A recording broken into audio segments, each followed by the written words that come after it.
So ఇందాక మీరు SFT price ఒకటి చెప్పారు. అవును. మరి ఎట్లాంటి సిచ్యువేషన్ లో ఒక మిడిల్ క్లాస్ ఫ్యామిలీ హైదరాబాద్ లో ఎలాంటి ఏరియాలో ఇన్వెస్ట్ చేస్తే బెటర్ అంటారు?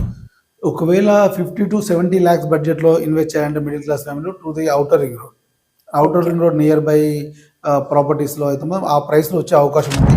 కనెక్టివిటీ పరంగా చూసినా కూడా ఇప్పుడు అవుటర్ రింగ్ రోడ్ నుంచి మేజర్ సిటీ కనెక్టివిటీ అంతా కూడా ఫ్లైఓవర్ కనెక్టివిటీ అవుతున్నాయి.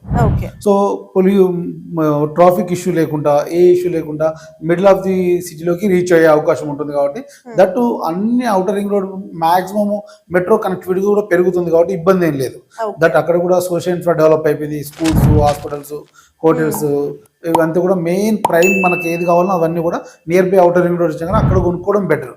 మిడిల్ ఆఫ్ ది సిటీలో కొనుక్కోవాలి, హార్ట్ ఆఫ్ ది సిటీలో కొనుక్కోవడం కంటే near by outer ring road కొనుక్కోవడం వల్ల మనకు ప్రైస్ తక్కువ వచ్చే అవకాశం ఉంటుంది.